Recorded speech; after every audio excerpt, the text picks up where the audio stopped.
¿Ya está grabando? Ok. Estamos iniciando una presentación de esta nueva etapa de perspectivas en la que queremos estar ligados al resto del mundo. En esta ocasión tenemos a José Luis Batis López, que se encuentra actualmente en España y quien será nuestro corresponsal en este lugar, y nos serviremos en sentido inverso para las necesidades de información que él tenga. Bienvenido, José Luis. Pues muchas gracias, Adolfo Rico, y también a Arturo, que estás al otro lado del planeta. Hay que volverlo a saber, aunque sea a través virtualmente, pero en lo que podamos participar, pues obviamente un gusto, ¿no? Claro. Bueno, tenemos como tema para iniciar esta serie de charlas el reciente debate de los candidatos a la presidencia que se llevó a cabo este pasado domingo en la ciudad de Tijuana, y en la que ya faltó la única mujer que participaba en esta contienda, Margarita Zavala, porque ella misma decidió salirse diciendo que no tenía los recursos para continuar.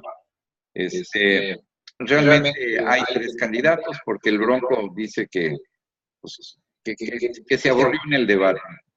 Un competidor serio no puede decir eso, ¿no? Al terminar una reunión de este tipo. Entonces, pues, yo les invito a que digan con qué criterios calificarían al ganador del debate. Por las respuestas, por lo que llevan vestido, por su movimiento en el escenario, por la respuesta que dieron a las distintas agresiones, porque fue un debate agresivo, por la manera en que los coordinadores del panel nos trataron, en fin.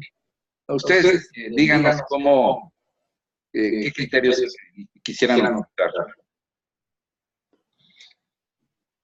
Bueno, yo creo que el principal problema es que cada uno de ellos tenía una personalidad diferente y objetivos específicos. Me parece que el candidato López Obrador está equilibrando su posición más importante. Y por otro lado, había la exposición de mí bastante estructurada que daba la idea de un profesor de alto nivel en un curso que probablemente parte de la población no captó. Y por el otro lado, un joven de mediana edad, muy activo, que dedicó su propósito a entablar confrontación directa con López Obrador. De ahí en fuera,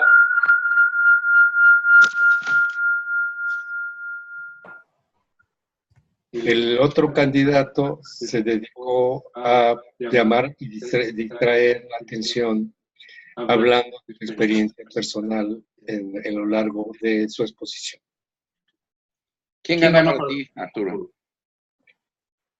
Pues yo creo que eran posiciones bastante diferentes, objetivos bastante diferentes entre ellos. O sea que el que estaba más tranquilo era López Obrador porque contaba con la mayor proporción del voto en este momento. Y los otros dos candidatos estaban tratando de manejar su estrategia individual. Porque la confrontación se ve también entre ellos, pero no hay un manejo de interlocución entre ambos. Es una diferencia muy clara entre ambos. El otro candidato, pues él estaba haciendo un manejo equivalente a alguien que se presenta a una campaña en donde no tiene votación importante. O sea, diríamos, tenían los dos extremos. Uno era López Obrador y el otro el señor de Nuevo León. Y los otros dos estaban básicamente confrontándose cuando sucedía entre ellos, aunque con estilos diferentes. José Luis, ¿cómo ves tú? Sí, pues como en todos los debates se comenta, ¿no? Si realmente fue un debate, puesto que el hablar sobre una postura o el hablar sobre un tema específico y debatir, pues sería la parte de un debate, no tanto la crítica que se hacen o las descalificaciones que se hacen entre los partidos políticos, porque todos tienen sus problemas, ¿no? Pero ¿quién ganó? Pues Margarita Zavala ya se salió, prácticamente ella ganó por salirse, porque obviamente no iba a poder llegar al final, eso es claramente. Como tú dices, Bronco, pues finalmente está muy alejado para poder alcanzar y ser electo, pero bueno, ya marca también un punto importante en que compite, ¿no? Para ser candidato, pero bueno, la experiencia que tiene López Obrador y no salirse de, yo creo que de 3 temas principales, lo hace que la gente, a pesar de que históricamente él ha tratado de competir y no ha llegado, puesto que para mi ver siempre ha empezado temprano y termina temprano, ¿no? Entonces, pero al no salirse de 3 temas principales, como era la corrupción, ¿no? Sea cierto o no, pero el tema de la corrupción siempre sistemáticamente lo menciona. La otra es el mercado interno, ¿no? También lo contempla.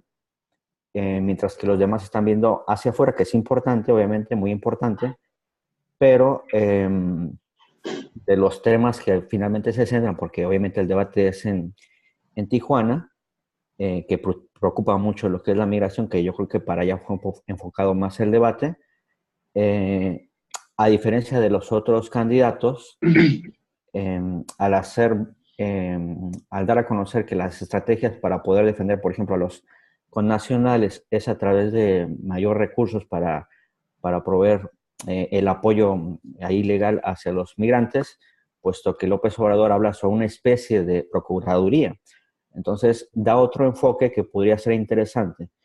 Pero, desde luego, si comparamos las posturas, pues obviamente uno podría decir que no importa quién es el que quede electo, pues porque hay un Congreso que es el que va finalmente a mediar, el que va a autorizar o no va a autorizar. Entonces la tiene difícil, si ganara López Obrador la tendrá difícil porque obviamente hay unas grandes proporciones por el PRI y el PAN en la Cámara, pero igualmente la tendría difícil los otros dos. Ahora, como dice Arturo, ¿no?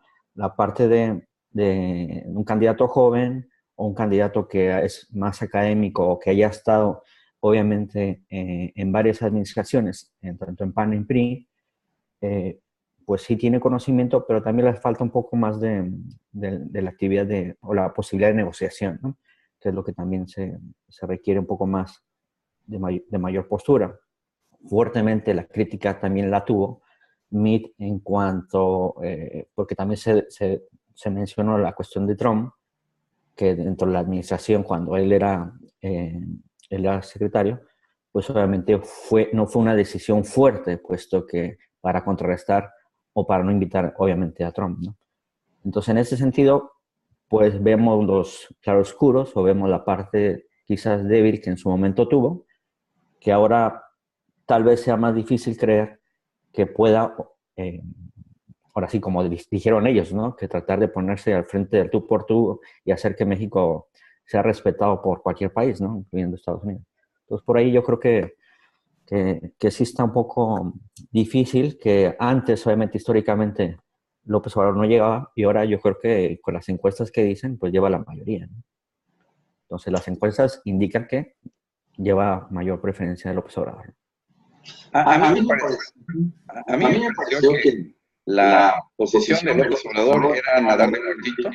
Creo que lo logró muy ampliamente. ¿Sí? Y siguió liderando la opinión pública con el Riquín Canallín, por ejemplo. Yo sé que esto es pues muy anecdótico, pero la vida de la gente en general llena de anécdotas. El discurso preparado, armonioso de Meade es para un grupo selecto de gentes. Sí. Y es bueno, pero el gran público no recibe su mensaje y por eso su campaña no ha aprendido, ¿no? Sí. Y también porque la lectura del PRI le ha fallado totalmente. O sea, no es un candidato del PRI, entonces los socialistas están jugando con él. La pregunta es con quién están jugando. Y bueno, yo creo que ahí se dividen entre los que se van a ir con Anaya y los que se puedan ir con el mismo López Obrador. Ahora, ¿cómo van a calcular esos apoyos? No lo sabemos, pero lo que sí sé es que ningún político que tiene colmillo, que tiene experiencia, lo hace, ¿no? Entonces, esta contienda lo que está motivando es un movimiento de fuerzas políticas entre los distintos grupos, con todo tipo de coaliciones, sin respetar ningún tipo de ideología. Y bueno, si todo pasa como los números lo hablan, tendremos la formación de un gobierno muy sui generis, porque Morena no tiene una estructura, no tiene muchos políticos con una amplia experiencia en el sector público como la tiene el PRI. Los panistas tienen algo de experiencia, pero pues sí, veremos una situación muy novedosa para México. Y lo que tú decías, José Luis, del Congreso, pues las encuestas también favorecen a el Morena gane una gran número de posiciones en el Congreso también y en el Senado. Entonces, ojalá sea así, es que van a ganar ellos, para que haya una disputa por el resultado de la elección.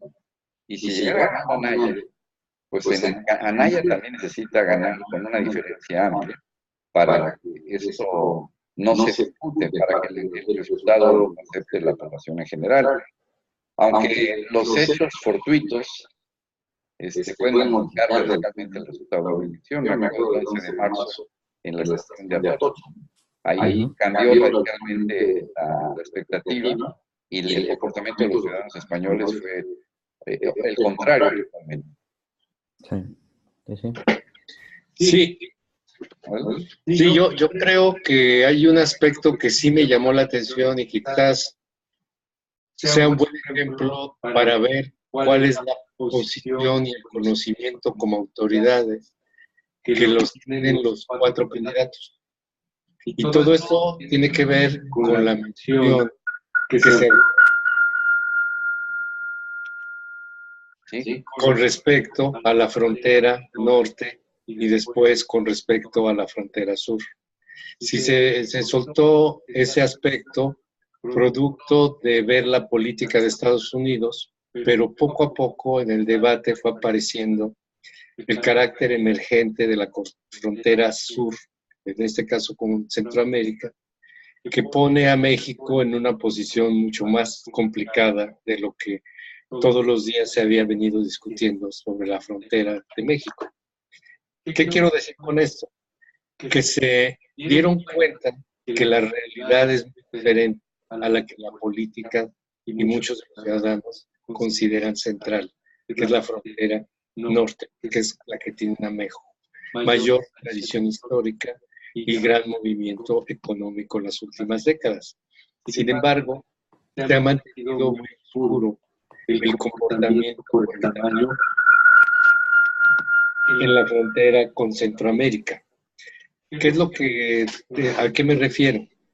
Que creo que fue un buen aspecto para mostrar la experiencia que cada uno de estos personajes de candidatos tienen como conocimiento de la política nacional con el exterior. Y creo que ahí sí hubo confusiones muy grandes entre ellos que no establecieron con claridad esa diferencia a la que yo me refiero, la norte y la sur, porque esa tiene una cuestión muy ligada al desarrollo demográfico y económico en el país en los últimos 2 siglos. Creo que si no existe claridad, sería muy fácil entender que el problema del territorio nacional ya se sustenta cada vez más en lo que sucede al sur y en lo que está sucediendo en el norte, o viceversa. Bueno, yo nomás comento que tenemos 7 minutos por recorrer y bueno, lo podríamos usar para conclusiones. José Luis, ¿quieres empezar con las tuyas? Sí, yo creo que también de los temas que se pueden comentar es de que todos dirán qué es lo que quieren hacer, ¿no? En la misma Constitución, si lo revisamos, por ejemplo, ahí dice cuáles son los derechos y las libertades y obligaciones que tienen todos los mexicanos y extranjeros, pero a veces falta el cómo, ¿no? Y es el cómo es el que necesitamos que nosotros elegimos, que son nuestros trabajadores prácticamente, nos digan cómo le van a hacer para todo lo que están proponiendo, ¿no? Nada más que a veces la información que cualquier ciudadano nos llega sobre los candidatos de las propuestas, nos dicen qué van a hacer, pero no nos dicen cómo nos van a hacer. Entonces, por eso es más difícil que la gente pueda decidir por quién van a votar, puesto que no conocen el cómo, ¿no? O no tienen el acceso para llegar a conocer ese cómo. Que claro, que si se meten seguramente a las páginas de todos los candidatos van a encontrar tal vez el cómo. Pero si volteamos directamente, digamos, si quitamos a los candidatos, el Estado tiene que proveer servicios, el Estado tiene que hacer respetar los derechos a través ya sea de instancias judiciales o previas a la instancia judicial, sino la gestión pública, pues necesitamos conocer cómo va a ser la forma de la gestión pública, porque si no se establece el cómo, tampoco nosotros podemos, como corresponsables de esta gestión, que también tenemos responsabilidad de ver cómo podemos participar, ¿no? No solamente a través del voto, sino que tal vez a través de organizaciones no gubernamentales, como en muchos otros países las personas están asociadas a 2 o 3 organizaciones, ¿no? Sí hay participación ciudadana más que en otros lugares, pero hay que hacer más práctica esa participación ciudadana, pero hay que decirles cómo la gente tiene que hacerlo. Pero eso influye mucho en la parte de cómo esos candidatos que quieren ser presidentes, pues tengan una estrategia un poco más clara, ¿no? Porque tal vez si cambiamos de personas con los mismos mensajes que dan entre ellos, ¿no? O sea, hacemos una especie de dónde quedó la bolita, pues tal vez es lo mismo, pero no identificamos el cómo, ¿no? Bueno, creo que los candidatos normalmente tratan de decir lo que quieren oír. Claro. Estudian bien los públicos y en formas finas, a medida que ven a mandar mensajes específicos que cada grupo social quiere oír, y eso les ayuda para sumar votos.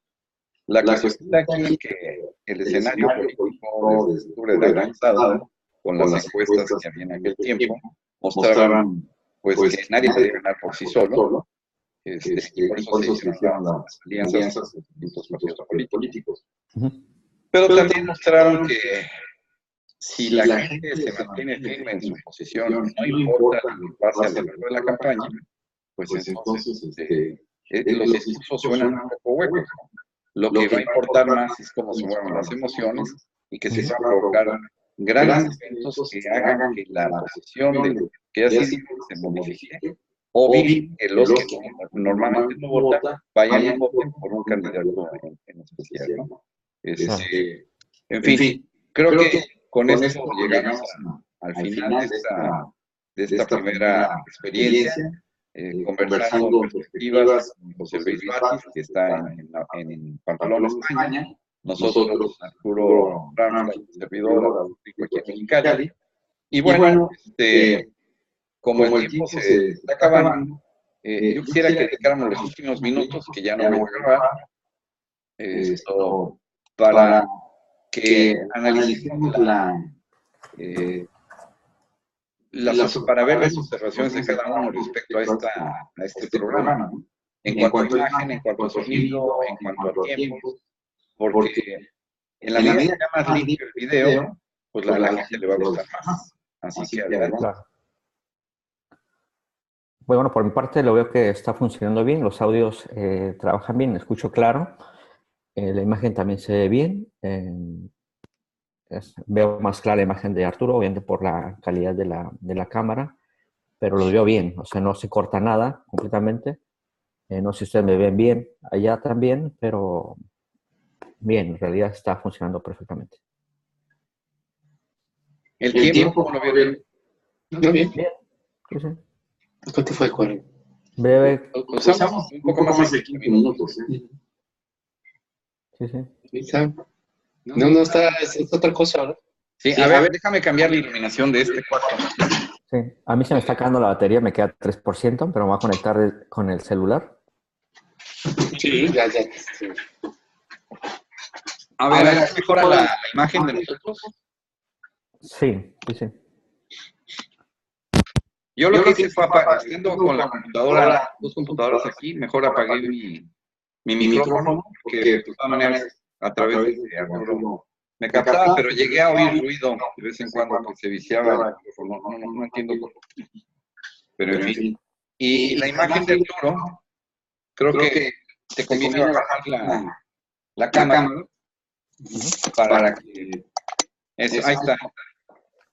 Para que te capte así de Más centrado, ¿no? todos los ojos y eso mejore tu imagen.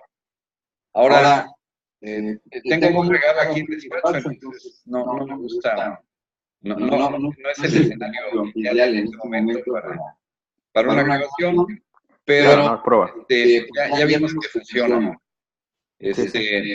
Mira, lo que propongo yo es que iremos, intercambiamos a través del chat, de WhatsApp, un tema que nos demos un par de días y el viernes podemos estar grabando algo. Y ahí el que marca la hora eres tú, porque si nosotros en la noche tenemos que mantener despierto en la madrugada.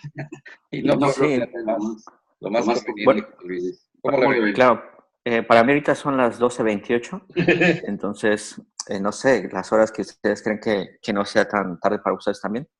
Yo fíjate que estoy viendo yo que puede ser interesante, porque cuando se dé la elección, pudiéramos armar este programa, yo localizando en París al mexicano que está ahí viendo, y el mexicano que está en Alemania. Vamos a los tres. ¿Sí? Podría ser bien interesante y hay que buscar a alguien en Estados Unidos. Están enfrente. ¿No? Y vamos pensando en que después de la elección hay que hacer como un inicio para... Sí, bueno, de aquí entonces podemos estar analizando cómo van las cosas. ¿Cómo ves mi propuesta de que sea el lunes, este viernes o el próximo lunes, un programa ya bien armado con tu servicio? ¿Está bien? A ver, si nosotros nos reuniéramos a las 12 del día, ¿cómo te queda a ti? Ustedes van 9 horas adelante. Pues son 9 o 8, porque a veces cambian. Ya se acabó. Entremos a... Ahorita son 9. ¿Y no me escuchan? No, ¿verdad? Sí, te escuchamos todavía, pero queda un minuto, entonces... Vamos a ver qué hace, a ver si cierra solo, porque no lo sé. Bueno, perfecto. Si no sé qué haga, si sale, pero si mira, cierra, si una propuesta, tenemos un lugar excelente aquí para hacer ya. Para acabar este programa, es ir a un café y puede ser ahí a las 12 del día de Mexicali.